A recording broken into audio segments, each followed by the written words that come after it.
પહેલો ભાવ. आओ महावीर स्वामी जो जीव અહીંયા આ મુંજો પહેલો પવન આ મોકો બુડ કટને મુંજો નાલો ને સાહેબ આનો લખે કે કપેલા આવડો સોકે બુડ કચ કરતી હે ગ્રીન બુડ કે ના કરતી એક દિવસ મુકે એડો સોચો કે પહેલા હું કે મારે એને પોયા તો હું દેલામ જાતે ચલો પણ દૂર થી ને પણ કે દૂર થી મારા से લોકો ગ્રુપ દસાણો तो कोई चार ग्रुप नजीक आया है सर मुझे क्या कैसे लोग रस्तो बोले नहीं हो अगर रस्तो होता ही ना मुझे तो पहले मुझे भोजन वापरे को बोल दो तो हमारा से मुझे बोला है मुझे खाली जो बोला है અને કોઈ મારા કોઈ આવ મારા સાથે ગને મળ્યો અબો કોઈ મારા સાથે ગને કોઈ રસ્તે મે મારા સાહેબ કે મળે જ્ઞાન દાના દેવાનો उड़ाव संकेत पामेले महाराज से मुझे मोक्ष रस्तो ना मुझे द्रव रस्ता होता है आड़ा मुझे आयुष्य पूरो થઈને પહેલા દેવલોકમાં એક પલ્યોપમના આયુષ્યવાળો દેવ થયો તીર્થંકરનો આત્મા હંમેશા વૈમાનિક દેવોમાં જન્મ લે છે આ આયુષ્ય પૂર્ણ કરીને હું પ્રથમ તીર્થંકર આદિનાથ ભગવાનનો પૌત્ર છું અને ભરત ચક્રવર્તીનો પુત્ર છું મારું નામ મરીચી છે મેં દાદા પાસે દીક્ષા લીધી પણ એ દીક્ષા પાળવામાં મને બહુ જ કષ્ટ પડતું હતું તેથી મેં નક્કી કર્યું કે મારે પગમાં ચપ્પલ પહેરવા માથે છત્ર ઓઢવું સફેદ કપડાને પણ રંગીન વસ્ત્ર પહેરવા અને જનોઈ રાખવી પણ મારી પાસે જે કોઈ આવે હું તેને સારી રીતે પ્રતિબોધ કરી આદિનાથ પ્રભુ પાસે દીક્ષા લેવા મોકલતી એક વાર ભરત મહારાજ મારી પાસે આવીને વંદન કરીને કહ્યું કે હું તમારે વેશને નથી નમતો પણ તમે છેલ્લા તીર્થંકર થશો તેથી તમારું વંદન કરું છું વળી તમે પ્રથમ વાસુદેવ પણ થશો આ સાંભળી અભિમાનમાં નાચવા લાગ્યો કે મારા દાદા પ્રથમ તીર્થંકર હું પ્રથમ મારા પિતા પ્રથમ ચક્રવર્તી હું પ્રથમ વાસુદેવ વળી છેલ્લો તીર્થંકર થઈશ નાચતા નાચતા મારું નીચ ગોત્ર કર્મ બંધાયું ઠેઠ 27માં ભાવમાં ઉદયમાં આવ્યો એક દિવસ કપિલ નામનો રાજકુમાર મારી પાસે આવ્યો મેં તેને સારી રીતે પ્રતિબોધ કર્યો અને તે દીક્ષા લેવા તૈયાર થયો મેં તેને પ્રભુ પાસે જવાનું કીધું તો કપિલે કીધું શું તમારી પાસે ધર્મ નથી શિષ્યની લાલચમાં હું કહી દીધું કે ધર્મ અહીં પણ છે અને ધર્મ ત્યાં પણ છે મારા આ વાક્યથી મારું સંસાર વધી ગયું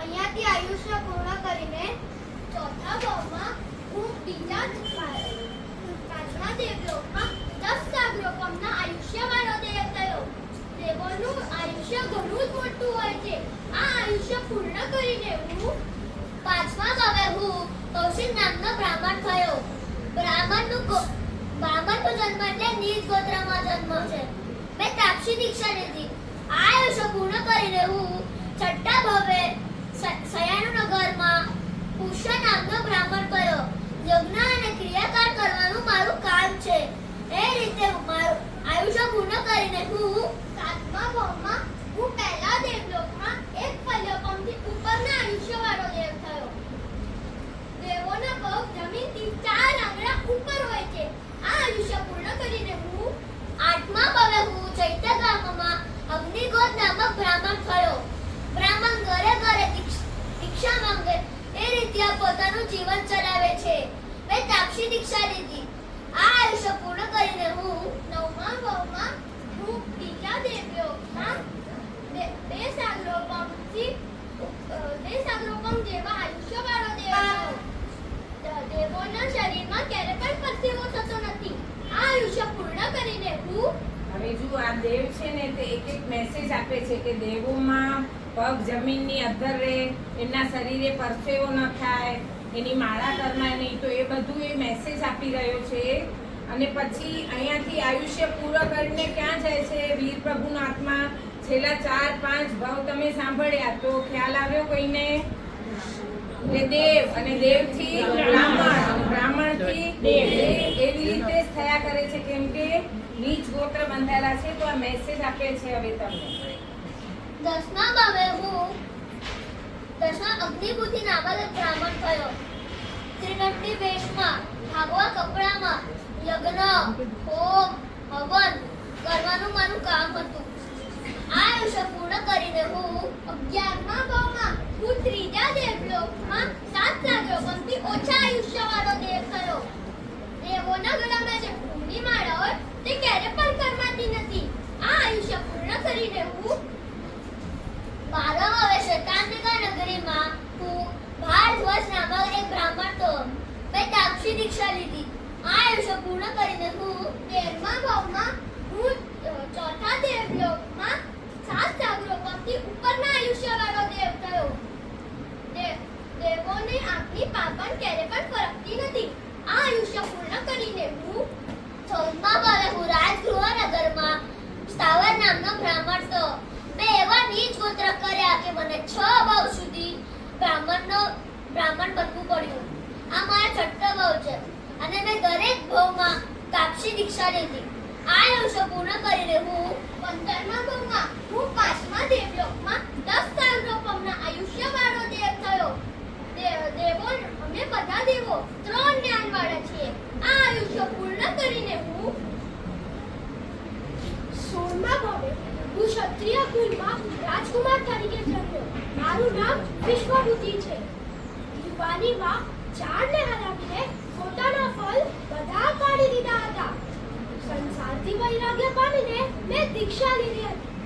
30 ઉપવાસ એટલે માસક શ્રવણના પાઠે મેં હું ગોચરીએ ગાયેલો. ગાયનો ધક્કો લાગતા હું પડી ગયો. તમે એક ખાજગી જાનને હરાવીને બધા ફળ નીચે પાડી દો છો અને ગાયના ધક્કાથી પડી જાઓ છો. ક્યાં ગયું તમારું બળ? ક્રોધમાં આવીને મેં એ ગાયને 2 શિંગડાથી ઉપાડી દીધી અને હવામાં અધર ઉછાળી દીધી અને લિયાનું બાંધી કે જો મારા તપનું કોઈ ફળ હોય તો આગળના ભાવમાં હું ખૂબ બળવાન બનું. આ આયુષ્ય પૂર્ણ કરીને હું 17મા ભાવમાં હું 7મા દેવલોકમાં 17 સાગરોપમના આયુષ્યવાળો દેવ થયો. દેવોનું ભાવ એટલે પુણ્ય વાપરવાનું ભાવ. આ આયુષ્ય પૂર્ણ કરીને હું મારો 18મો ભાવ એટલે 3 ખંડને જીતનાર હું પ્રથમ ત્રિપુષ્પ વાસુદેવ છું અને પ્રતિ વાસુદેવનો વધ કરનાર છું. એકવાર જંગલમાં શસ્ત્ર વિના સિંહનો મોઢો ચીરી નાખ્યો. એકવાર મારી સૈયામાં સૂતો હતો. સંગીત અને વાજિંત્ર ચાલુ હતા અને સૈયા પર કીધેલું હતું કે હું સૂઈ જાઉં તો સંગીત બંધ કરાવજે. પરંતુ સયાપાલક તો સંગીતમાં મશગુલ થઈ ગયો. નિંદ્રા ઉડતા મને ક્રોધ આવ્યો. ગુસ્સામાં દબાવેલું શીશુ સયાપાલકના કાનમાં રેડાવી દીધું. ત્યાંથી ચવીને હું 7મી નરકમાં ગયો. 19મા ભાવમાં હું તીર્થંકરનો આત્મા 7મી નરકમાં ઉત્પન્ન થયો. 18મા વાસુદેવના ભાવમાં મેં ખૂબ જ પાપ કર્યા. ખૂબ જ દુઃખ, વેદના, ત્રાસ ભોગવીને 33 સાગરોપમનું આયુષ્ય પૂર્ણ કર્યું.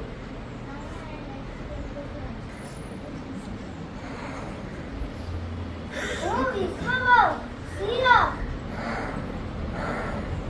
હું તીર્થંકરનો આત્મા 7મી નરકમાંથી નીકળી તિર્યક ગતિમાં આવ્યો છું. ઘણા પ્રાણીઓને મારી ઘણા પાપો કર્યા છે. તેથી અહીંથી મારી દેહ પાછો નરકમાં જાય. 21મા ભાવમાં હું 4થી નરકમાં ઉત્પન્ન થયો. કર્મએ મને 2 વખત નારકીનો ભાવ આપ્યો. અહીંથી 10 સાગરોપમનું આયુષ્ય પૂર્ણ કરી હું છૂટી શકીશ. 22મા ભાવમાં હું મનુષ્ય થઈ સુંદર સંયમ પાડ્યું. 23મા ભાવમાં પાછું મનુષ્ય થયો. મહાવિદેહ ક્ષેત્રમાં જન્મ પામેલો હું તીર્થંકરનો આત્મા છું. અહીં હું 6 ખંડ જીતી પ્રિયા મિત્ર ચક્રવર્તી થયો. છેલ્લે દીક્ષા લઈ સુંદર સંયમ પાડ્યું. અહીંયાથી મારું આયુષ્ય પૂર્ણ કરીને હું 24મા ભાવમાં હું 7મા દેવલોકમાં 17 સાગરોપમના આયુષ્યવાળો દેવ થયો. 7મા ભાવ પછી મને ખાલી ઉપરના જ દેવલોક મળ્યા છે. આ આયુષ્ય પૂર્ણ કરી 25મા ભાવમાં નંદનકુમાર તરીકે છત્રિકા નગરીમાં જન્મ થયો. મેં ઘણો સમય રાજમહેલમાં રહ્યો. અંતે દીક્ષા લીધી. મેં મારા જીવનમાં 20 સ્થાનક તપ કર્યા અને એમાં મેં 11,80,645 માસિક શમન કર્યા. આ 25મા ભાવમાં મેં તીર્થંકર નામ કર્મ નિકાચિત કર્યો. આ 25મો ભાવ પૂર્ણ કરીને હું 26મા ભાવમાં હું 10મા દેવલોકમાં 20 સાગરો પામના આયુષ્યવાળો દેવ થયો. આ મારો દેવનો છેલ્લો ભાવ હતો. આ આયુષ્ય પૂર્ણ કરીને હું મહાવીર સ્વામીના 26 ભાવ અહીંયા વર્ણવાઈ ગયા. હવે મુખ્ય 27મો ભાવ. 27મા ભાવમાં એક મેસેજ આપવો છે કે ભગવાનનું આયુષ્ય ફક્ત 72 વર્ષનું. 24 તીર્થંકરોમાંથી સૌથી નાનું આયુષ્ય અને કેટલા કષ્ટો એમણે સહન કર્યા છે. કારણ કે મહાવીર સ્વામીની સ્ટોરી લગભગ બધાને ખબર હશે. તો આ 26મા ભાવમાં દેવે કીધું કે 26મા ભાવનો આયુષ્ય પૂર્ણ કરી અને હું ત્યાં ગયો. 10મા દેવલોકથી પ્રભુનો આત્મા એક બ્રાહ્મણીના ઘરે આવ્યો. 3જા ભાવમાં બાંધેલ નીચ ગોત્ર કર્મ ઉદયમાં આવ્યો. 82 દિવસ રહીને હરિણગમેશી દેવે ગર્ભનું ટ્રાન્સફર કર્યું. પ્રભુની આત્મા ત્રિશલા રાણીના ગર્ભમાં આવ્યો. માતાને 14 સ્વપ્ન આવ્યા. હવે આપણે બધાની સ્ટોરી ખબર છે કે માતા 14